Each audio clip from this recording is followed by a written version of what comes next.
প্রিয় শিক্ষার্থীবৃন্দ, আসসালামু আলাইকুম। স্বাগতম জানাচ্ছি তোমাদেরকে আমার ইউটিউব চ্যানেলে। সাথে আছে আমি তাকিবুল হোসেন জয়, সহকারী শিক্ষক, ত্রিমণি আদর্শ উচ্চ বিদ্যালয়। আজকে আমরা আলোচনা করব ষষ্ঠ শ্রেণী 2025 সালে গণিত বিষয়ক বইয়ের অনুসরণী 1.3-এর যে 5, 6 এবং 7 নম্বর অঙ্কটি রয়েছে সেই 3টি অঙ্ক নিয়ে। তো আমরা যদি এখানে খেয়াল করি, 5 নম্বর অঙ্কটি বলেছে কোনো বৃহত্তম সংখ্যা দ্বারা 100 ও 184কে ভাগ করলে প্রত্যেকবার 4 অবশিষ্ট থাকবে। অর্থাৎ এমন একটি বৃহত্তম সংখ্যা যেটা দিয়ে 100 এবং 184কে ভাগ করলে প্রত্যেকবার 4 অবশিষ্ট থাকবে, মানে 100কে ভাগ করলে 4 থাকবে, 184কেও ভাগ করলে 4 অবশিষ্ট থাকবে। 5 নম্বর অঙ্কে বলেছে কোন বৃহত্তম সংখ্যা দ্বারা 24, 40 ও 65কে ভাগ করলে যথাক্রমে 3, 4 ও 5 অবশিষ্ট থাকবে। মানে এমন একটি বৃহত্তম সংখ্যা যা দিয়ে 27কে ভাগ করলে 3, 40কে ভাগ করলে 4, 65কে ভাগ করলে 5 অবশিষ্ট থাকবে। 7 নম্বর অঙ্কে বলেছে কোন ক্ষুদ্রতম সংখ্যা 8, 12, 18 এবং 24 দ্বারা ভাগ করলে প্রত্যেকবার ভাগশেষ 5 থাকবে। তো এখানে মূলত আমাদের যে বিষয়টি খেয়াল করার সেটি হচ্ছে, এখানে বলেছে কোনো বৃহত্তম সংখ্যা, এখানে বলেছে বৃহত্তম সংখ্যা, এখানে এসে বলেছে ক্ষুদ্রতম সংখ্যা। তা আমাদের এই তিনটা জিনিস অর্থাৎ বৃহত্তম সংখ্যা, বৃহত্তম বা বড়, সর্বাধিক এরকম যদি চাই তাহলে করতে হবে আমাদেরকে গসাগু করতে হবে। বৃহত্তম বড় চাই তাহলে হচ্ছে গসাগু। আর ক্ষুদ্রতম বা ছোট বা এরকম টাইপের কিছু চাইলে করতে হবে লসাগু। আমাদেরকে এটাই মনে রাখতে হবে যে বৃহত্তম বড় সর্বাধিক এগুলো চাইলে আমার করতে হবে গসাগু, আর যদি ক্ষুদ্রতম ছোট বা কম এগুলো চাই তাহলে করতে হবে লসাগু। তো আমরা যদি খেয়াল করি, এখানে আমার 5 এবং 6 নম্বর অঙ্ক দুইটাই চেয়েছে বৃহত্তম, আর 7 নম্বর অঙ্কটি চেয়েছে ক্ষুদ্রতম। তার মানে 7 নম্বরটা হচ্ছে লসাগু, আর উপরে দুইটা হচ্ছে গসাগু করতে হবে। তো চলো আমরা অঙ্কের সমাধান শিখে ফেলি। প্রথমেই 5 নম্বর, কোনো বৃহত্তম সংখ্যা 100 এবং 84 ভাগ করলে 4 অবশিষ্ট থাকে। তাহলে লিখবো এখানে 100, যেহেতু 4 অবশিষ্ট থাকে তাহলে 4 বিয়োগ করবো, কত হবে 96। আবার 184 থেকে 4 ভাগ করলে 4 অবশিষ্ট থাকে, তার মানে 184 থেকে 4 চলে গেলে 180। তা আমাকে যেটা করতে হবে সেটা হচ্ছে এই যে 96 এবং 180 পেলাম আমরা, এই দুইটার গসাগু নির্ণয় করতে হবে। যেহেতু বৃহত্তম বলেছে, লিখব 96 ও 180 এর গসাগু হবে নির্ণয় বৃহত্তম সংখ্যা। তাহলে আমরা গসাগু অনেকভাবে করা যায়। সেটা হচ্ছে ইউক্লিডীয় প্রক্রিয়া গসাগু করা যায়, ভাগ প্রক্রিয়া গসাগু করা যায়, আবার গুণনীয়কের সাহায্যে গসাগু করা যায়। আমরা করব মূলত এখানে ভাগ প্রক্রিয়ায় গসাগু নির্ণয় করব। তো ভাগ প্রক্রিয়ায় ছোট সংখ্যাটি দিয়ে ভাগ করতে হবে বড় সংখ্যাটিকে। তার মানে এখানে ছোট কত 96, তাহলে আমরা 96 দিয়ে 180কে ভাগ করব। তো 96 দুগুণে হচ্ছে 180 বেশি চলে যাবে, তাহলে একবার যাবে 96 ওকে 96। বিয়োগ করলে 6 আছে 10 হবে 4 হলে, হাতে আছে 1, 9 একে 10, 10 আছে 18 হবে 8 হলে, হাতে আছে 1, 1 একে মিলে সামনে শূন্য বসে না, তারপরে আগত আছে 96। অর্থাৎ যে ভাগশেষ থাকবে সে ভাগশেষ দিয়ে ভাজককে আমরা ভাগ করব।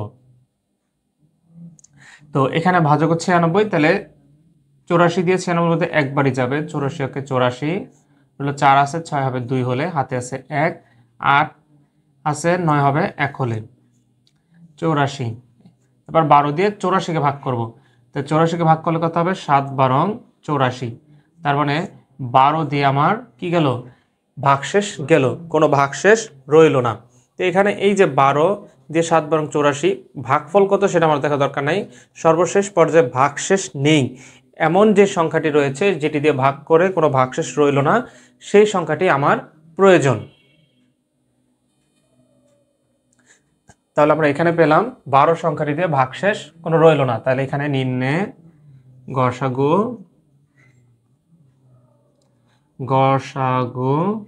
হচ্ছে কত 12। আর আমরা বলেছিলাম গসাগুই হবে বৃহত্তম সংখ্যাটি, তাহলে সুতরাং বৃহত্তম সংখ্যা হচ্ছে 12। তার মানে 12 দিয়ে যদি আমরা 100কে এবং 184কে ভাগ করি, তাদের উভয় ক্ষেত্রেই 4 অবশিষ্ট থাকবে। তো এই হচ্ছে 5 নম্বর অঙ্কের সমাধান। এবার 6 নম্বর, কোনো বৃহত্তম সংখ্যা দ্বারা 27, 40 ও 65কে ভাগ করলে যথাক্রমে 3, 4 ও 5 অবশিষ্ট থাকবে।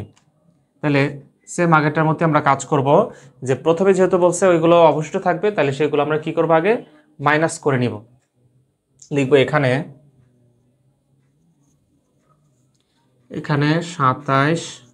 27কে ভাগ করলে কত থাকে, 3 থাকবে, তাহলে 24।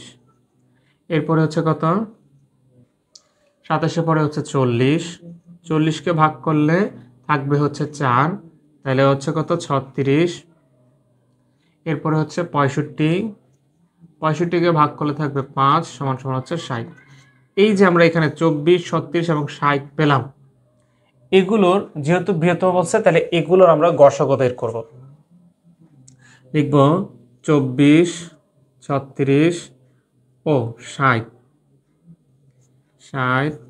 এর গসাগু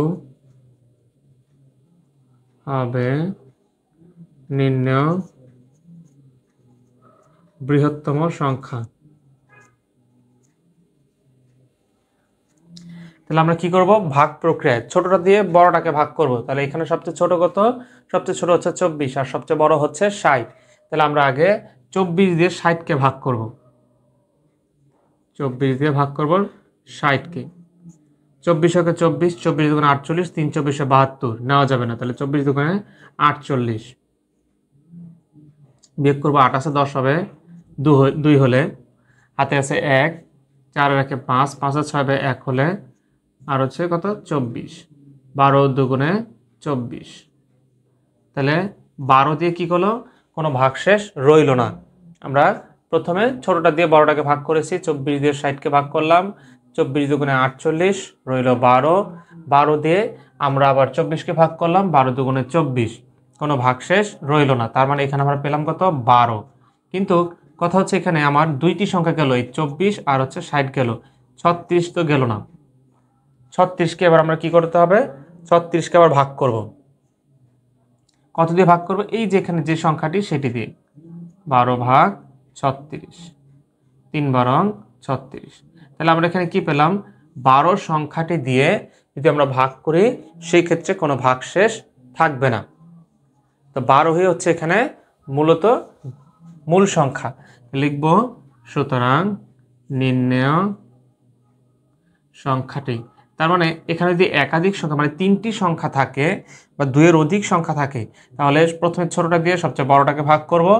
যেই সংখ্যাটি দিয়ে কোনো ভাগশেষ থাকবে না, সেই সংখ্যাটি দিয়ে আমার বাদ যে পড়লো যে সংখ্যাটা, সেটাকে ভাগ করব। যদি সেই সংখ্যাটিকে সেই সংখ্যা দিয়ে ভাগ করা যায়, তাহলে ওই সংখ্যাটি হচ্ছে নির্ণয় লসাগু, নির্ণয় গসাগু, নির্ণয় গসাগু। তাহলে গসাগু পেলাম 12। তাহলে সুতরাং বৃহত্তম সংখ্যাটি হচ্ছে আমার 12। তো এ হচ্ছে 6 নম্বর অঙ্কের সমাধান। এবার আমরা শিখব 7 নম্বর অঙ্কটি। তো 7 নম্বর অঙ্কে বলেছিল কোনো ক্ষুদ্রতম সংখ্যাকে 8, 12, 18 এবং 24 দ্বারা ভাগ করলে প্রত্যেকবার ভাগশেষ 5 হবে। এই যে প্রত্যেকবার ভাগশেষ 5 হবে, তাহলে আমার কি করতে হবে, ভাগ করলে, অর্থাৎ এমন একটি সংখ্যা যেটিকে ভাগ করলে কি হবে, 5 ভাগশেষ থাকতে হবে। তা আমরা এখানে মূলত 8, 12, 24, 18, 24 এগুলোর যেহেতু ক্ষুদ্রতম বলেছে, তাহলে ক্ষুদ্রতম বললে আমরা জানি ক্ষুদ্রতম বলে করতে হবে লসাগু। তাহলে লসাগু করব, যেহেতু বলছে 5 অবশিষ্ট থাকবে, জাস্ট 5 এর সাথে যোগ করে দিব। 7 নম্বর, যেহেতু আমাদের মনে রাখতে হবে, যেহেতু ক্ষুদ্রতম মানে হচ্ছে লসাগু, তাহলে লিখব এখানে 8, 12, 18 ও 24 এর লসাগু হবে নির্ণেয় ক্ষুদ্রতম সংখ্যা এবং এর সাথে মিন্স লসাগুর সাথে লসাগুর যে সংখ্যাটি আসবে তার সাথে 5 যোগ করতে হবে।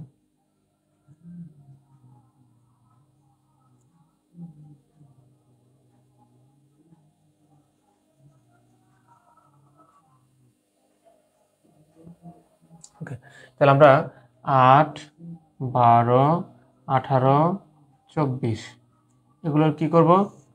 এগুলো আমরা ইউক্লিডীয় প্রক্রিয়ায় আমরা লসাগু নির্ণয় করব। তো ইউক্লিডীয় প্রক্রিয়ায় লসাগুর নিয়মে হচ্ছে সবচেয়ে ছোট সংখ্যাটা দিয়ে ভাগ করব এবং কম করে হলেও দুটি সংখ্যায় যায় এমন ক্ষুদ্রতম সংখ্যা হলেই হবে। তাহলে আমরা যদি খেয়াল করি এখানে 2 দিয়ে যাবে, 4 দুগুণে 8, এরপরে হচ্ছে 12কে ভাগ করলে 6 দুগুণে 12, 9 দুগুণে 18 আর 12 দুগুণে 24। আবার 2 দিয়ে যাবে, 2 দুগুণে 4, 3 দুগুণে 6, 9 9, 6 দুগুণে 12। আবার 2 দিয়ে যাবে, কেন? এখনো দুইটি জোড় সংখ্যা আছে। তাহলে আমার শর্ত হচ্ছিল দুইটি ক্ষুদ্রতম সংখ্যা এবং কম করে হলে দুটি সংখ্যা গেলেই হবে। তাহলে আবার 2 দিয়ে, 2 ওকে 2, 3 এর 3, 3 3 9, 3 দুগুণে 6। এরপর আর 2 দিয়ে যাবে না। এবার কত দিয়ে যাবে? 2 এর পরে 3, 3 দিয়ে যাবে, 3 একের 1, 3 ওকে 3, 3 3 9, 3 ওকে 3। তাহলে শেষ, আর কোনো সংখ্যা এখানে আমার নাই। 3 ওর যে সংখ্যাটি রয়েছে সেটি হচ্ছে একটা মৌলিক সংখ্যা। আর আমরা জানি মৌলিক সংখ্যাকে 1 এবং ওই সংখ্যা ছাড়া অন্য কোনো সংখ্যা দ্বারা ভাগ করা যায় না। তার চেয়ে বড় কথা হচ্ছে এখানে আমার আর কোনো সংখ্যা নেই। তাহলে 3কে তো একটা সংখ্যা দিয়ে তো ভাগ করা যাবে না, কম করলে দুটি সংখ্যা লাগবে। তাহলে সুতরাং নির্ণয় লসাগু এদিক থেকে নামবো 2 গুণ 2 গুণ 2 গুণ 3 গুণ 3। তার মানে 3টা 2 আর একটা 2টা, 3টা 2টা 3। তো এখানে মূল বিষয় যেটি সেটি হচ্ছে এখানে 1 রয়েছে। 1 দিয়ে আমরা লিখবো না, কারণ 1 দিয়ে কোনো সংখ্যায় গুণ করলে ওই সংখ্যাই হবে। তাহলে এবার নামতা পড়বো আমরা 2 দুগুণে 4, 4 দুগুণে 8, 8, 3 আর 24, 3 24 72। আমরা পেলাম কত? 72। অর্থাৎ ধাপে ধাপে আমাদেরকে গুণ করতে হবে। এভাবে বলা যাবে না যে 3 দুগুণে 6 আর ওইভাবে 3 3 9, এভাবে বলা যাবে না। আমাদেরকে একটার পর একটা এভাবে গুণ করে তারপর দেখতে হবে। তাহলে এখানে 72, আর এখানে কি বলেছিল যে ক্ষুদ্রতম সংখ্যার সাথে আমার কি করতে পারো? 5 যোগ করতে হবে। তাহলে সুতরাং ক্ষুদ্রতম সংখ্যাটি যা লসাগু আসছে তার সাথে আরো 5 যোগ সমান সমান কত? 77। তো আমাদের ওই যে মূল কথাটা হচ্ছে যে বৃহত্তম বললে বৃহত্তম, বড় বললে গসাগু, ক্ষুদ্রতম বা ছোট বললে হচ্ছে লসাগু।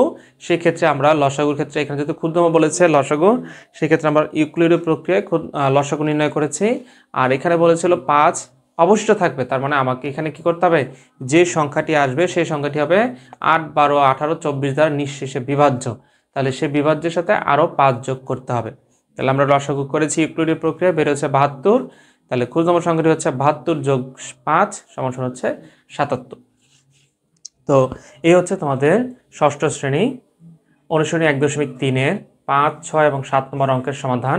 আশা করি এই ভিডিওটি তোমাদের এই 3টি অঙ্ক বুঝতে সহায়তা করেছে। তাহলে অবশ্যই বলবো যারা আমার চ্যানেল নতুন তারা অবশ্যই আমার চ্যানেলটিকে সাবস্ক্রাইব করে পাশে থাকা বেল আইকনটি অন করে পরবর্তী ভিডিওর জন্য আমার সঙ্গেই থাকবেন।